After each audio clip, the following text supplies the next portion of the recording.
Good morning student. आज अपन पढ़ेंगे chemical properties of डाइहैलाइड्स। डाइहैलाइडों के जो रासायनिक गुणधर्म है उसके अंदर सबसे पहला अपन लेते हैं जल अपघटन।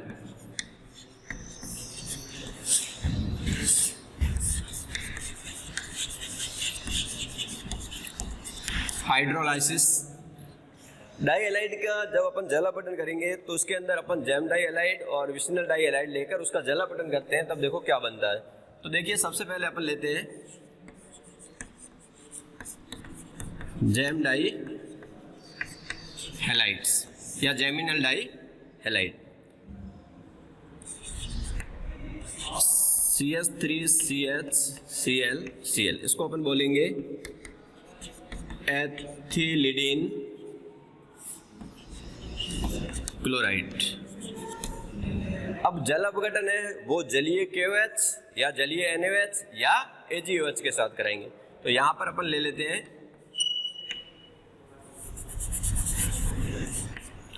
KOH और KOH कैसा लेंगे यहाँ पर एक्वस का मतलब जलीय KOH के साथ। तो ये दो Cl और 2 के मिलकर माइनस क्या हो जाएगा 2KCl और ये दो समूह है इस कार्बन पर आकर क्या हो जाएंगे जुड़ जाएंगे। तो ये हो गया CH, ये OH और ये OH। लेकिन इसके अंदर क्या है कि ये जो एक मध्यवर्ती अस्थायी यौगिक बनेगा यह अस्थायी होगा। क्यों?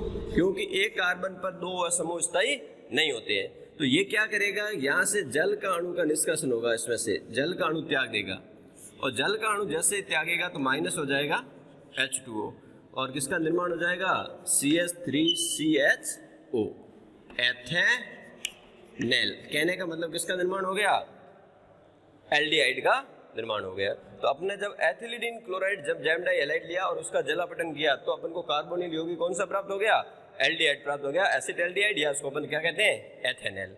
अब अपन दूसरा जैम डाइहैलाइड लेते हैं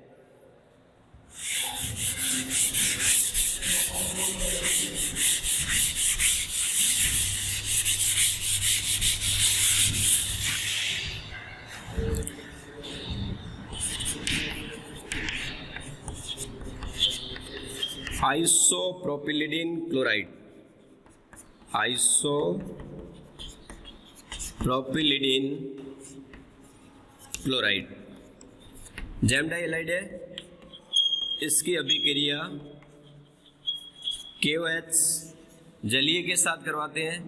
तो ये 2Cl और 2 के मिलकर माइनस 2KCl हो जाएगा और यहाँ पर हो जाएगा CH3C, ये हो जाएगा OH, ये हो जाएगा OH और ये हो जाएगा CH3। ये एक जो मध्यवर्ती बनेगा ये अस्थायी होगा। क्यों? क्योंकि एक कार्बन पर दो समूह स्थायी नहीं होते हैं।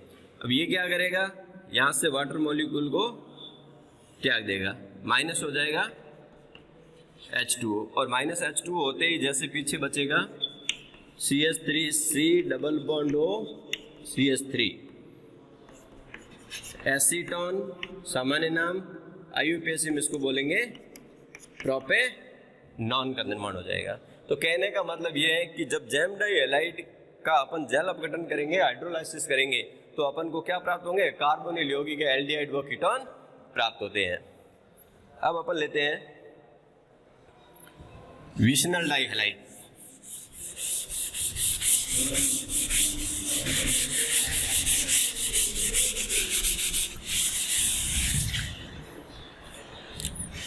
सेकेंड विस डाइहैलाइड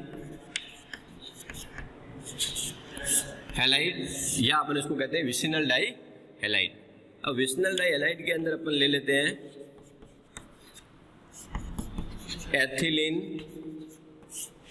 डाइक्लोराइड और इसकी अभिक्रिया अपन करते हैं एक्वस या अपन कह सकते हैं जलीय KOH के साथ।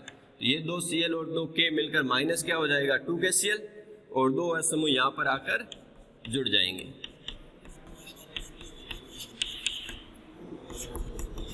एथिलीन ग्लाइकॉल या IUPAC में इसको अपन बोलेंगे एथेन डाई ऑल। कहने का मतलब ये हुआ कि जैम डाई एलाइड का जब अपन हाइड्रोलाइसिस करते हैं तो एल्डिहाइड व कीटोन प्राप्त होते हैं, जबकि विशनल डाई एलाइड का जब अपन हाइड्रोलाइसिस करते हैं या जल अपघटन करते हैं तो अपन को क्या प्राप्त होते हैं, ग्लाइकोल प्राप्त होते हैं। तो ये था इसके अंदर पहला जो केमिकल प्रॉपर्टीज, वो था जल अपघटन।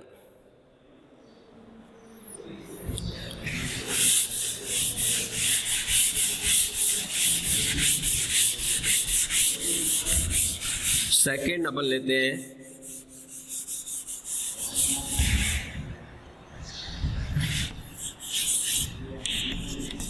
विहाइड्रो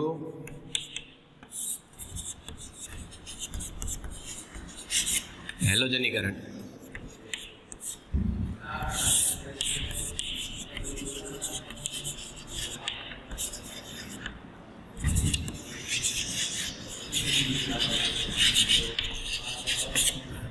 डिहाइड्रो हैलोजिनेशन। अब देखिए इसके अंदर क्या होगा कि इसके अंदर HX का विलोपन होगा इन अभिक्रियाओं के अंदर। जैसे अपन पहले लेते हैं gem dihalide. Gem dihalide के अंदर अपन ने ले लिया CH3 CH Cl and Cl, ethylidene chloride.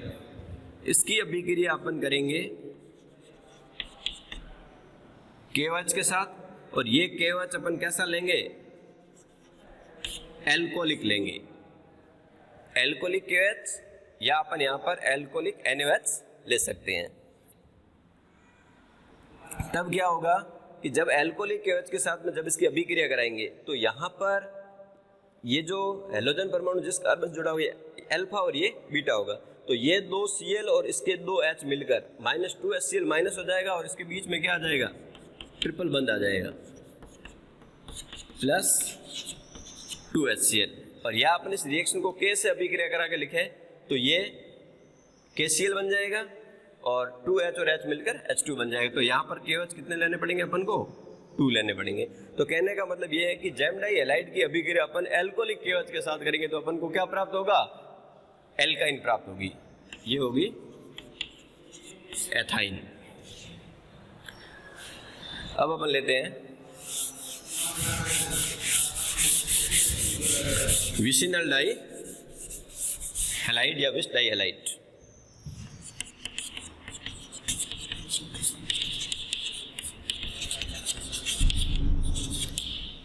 विस डाई हैलाइड या विसिनल डाई हैलाइड जैसे अपन ने ले लिया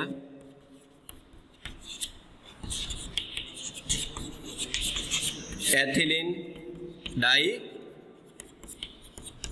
क्लोराइड, ये विसिनल डाई हैलाइड है। इसकी अभिक्रिया KOH, यहाँ पर KOH कैसा लेंगे अपन, एल्कोलिक, एल्कोलिक KOH के साथ कराएंगे तो इसका Cl और इसका H मिलकर HCl निकल जाएगा, ये Cl और इसका H मिलकर HCl निकल जाएगा। तो यहाँ पर अपन को प्राप्त हो जाएगा CH ट्रिपल बंद CH प्लस अपन लिख सकते हैं 2HCl। तो कहने का मतलब जब अपन जैम डाई हैलाइड और विसिनल डाई हैलाइड की अभिक्रिया एल्कोलिक KOH या एल्कोलिक NaOH के साथ करेंगे तो अपन को क्या प्राप्त होगा, एल्काइन प्राप्त होगी। तो ये था विहाइड्रो हैलोजनीकरण, डिहाइड्रो हैलोजिनेशन। कहने का मतलब इसमें से माइनस क्या हो रहा है, HX माइनस हो रहा है, इस कारण से इसको अपन क्या कहेंगे, विहाइड्रो हैलोजनीकरण अभिक्रियाएं कहते हैं।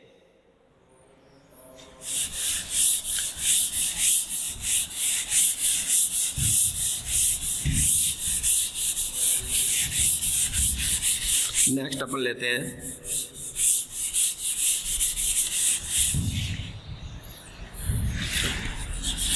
Third chemical properties, विहैलोजनीकरण।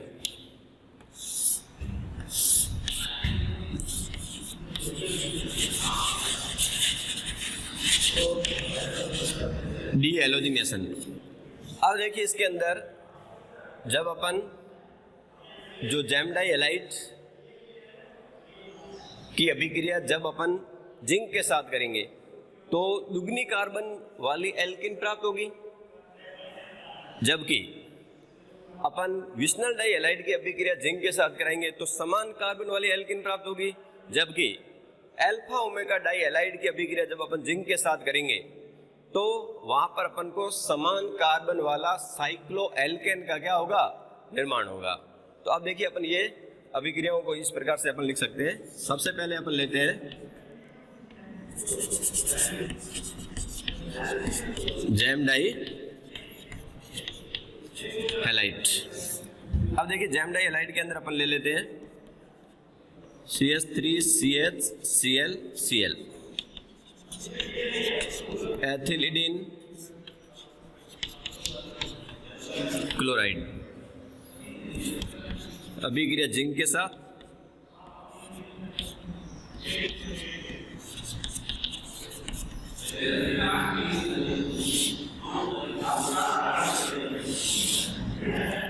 यहां से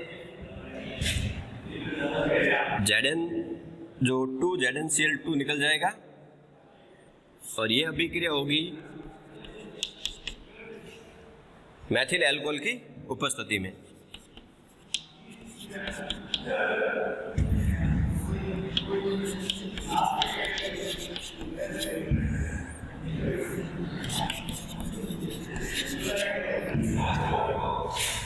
जैम डाई हैलाइड था एथिलीडिन क्लोराइड, इसके 2 अणु लेने पड़ेंगे और अभिक्रिया जिंक के साथ कराएंगे मैथिल अल्कोहल की उपस्थिति में। जो अपन को एल्किन प्राप्त हो रही है उस एल्किन के अंदर कार्बन जो होंगे वो जैम डाई हैलाइड से क्या होंगे, दुगने होंगे। तो इसका नाम हो जाएगा ब्यूटूइन, अपन को एल्किन प्राप्त हो जाएगी।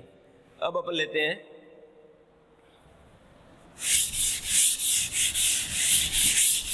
Vicinal die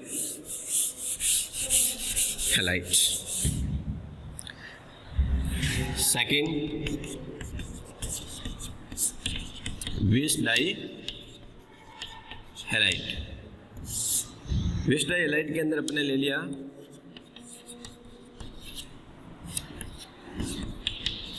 ethylene die chloride और एथिलीन डाई क्लोराइड की अभिक्रिया जिंक के साथ presence of CH3OH Maithil alcohol, ये 2 Cl और ये Zn मिलकर यहाँ पर ZnCl2 निकल जाएगा और CH2 डबल बॉन्ड CH2 कहने का मतलब क्या प्राप्त हो जाएगी, एथीन। अब यहाँ पर जो विसिनल डाई हैलाइड में भी कार्बन 2 थे तो मतलब कहने का मतलब जो एल्किन प्राप्त होगी उसमें भी कार्बन क्या होंगे, 2 होंगे, मतलब समान कार्बन की एल्किन प्राप्त होगी। अब अपन लेते हैं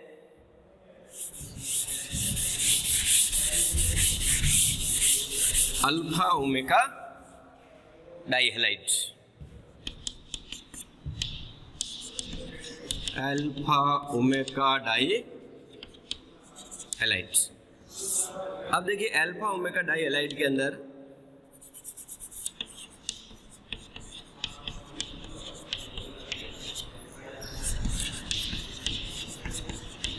जैसे अपन ने ले लिया 1,5 डाइक्लोरो पेंटेन,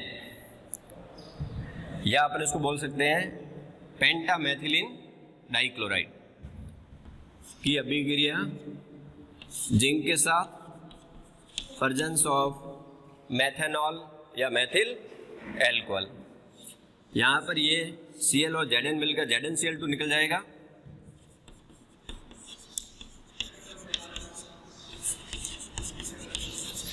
और ये यहाँ से जुड़ जाएगा। कहने का मतलब यहाँ पर प्राप्त होगा, उसको अपन क्या कहेंगे, साइक्लोपेंटेन का निर्माण हो जाएगा। तो कहने का मतलब ये है कि जब अपन जो जैम डाई हैलाइड है और जैम डाई हैलाइड की अभिक्रिया अपन जिंक के साथ करेंगे तब तो अपन को दुगनी कार्बन वाली एल्किन प्राप्त होगी, विसिनल डाई हैलाइड से समान कार्बन वाली एल्किन प्राप्त होगी। जबकि अल्फा ओमेगा डाई हैलाइड की अभिक्रिया अपन जिंक के साथ मैथिल अल्कोहल की उपस्थिति में कराएंगे तो समान कार्बन वाला अपन को क्या प्राप्त होगा, साइक्लो एल्केन प्राप्त होता है। तो ये थे इसके अंदर, और ये अभिक्रिया क्या कहलाएगी, वी हैलोजनीकरण कहलाएगी। कहने का मतलब इसमें से क्या निकल रहा है, X2 का निष्कासन हो रहा है इन अभिक्रियाओं के अंदर। इस कारण से इसको अपन क्या कहेंगे, वी हैलोजनीकरण या उसको डी हैलोजिनेशन रिएक्शंस कहते हैं। तो ये केमिकल जो प्रॉपर्टीज थी वो कंप्लीट हो चुकी है।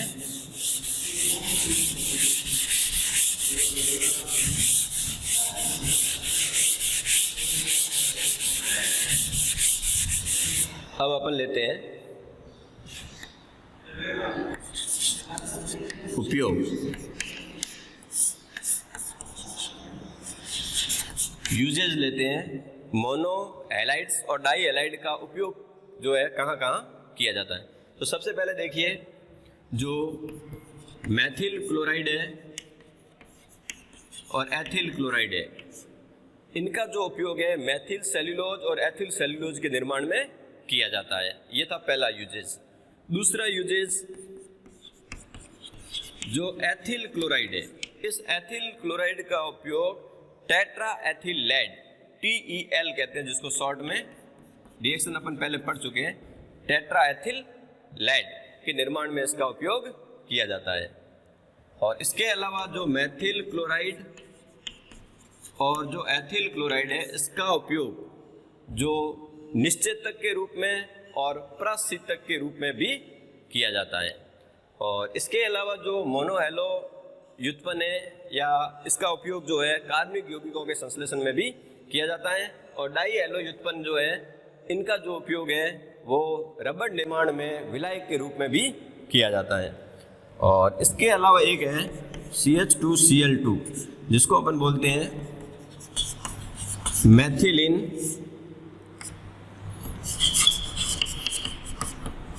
क्लोराइड, या अपन इसको कह सकते हैं मैथिलीन डाई क्लोराइड। अब इसका जो उपयोग है वो औषध और जो आहार उद्योग है उसके अंदर निष्कर्षण विलायक के रूप में किया जाता है। निष्कर्षण विलायक ये इंपॉर्टेंट है। CH2Cl2 जिसका उपयोग है वो किसके अंतर्गत किया जाता है? औषध और आहार उद्योग जो होता है उसके अंदर निष्कर्षण विलायक के रूप में किया जाता है। थैंक्स।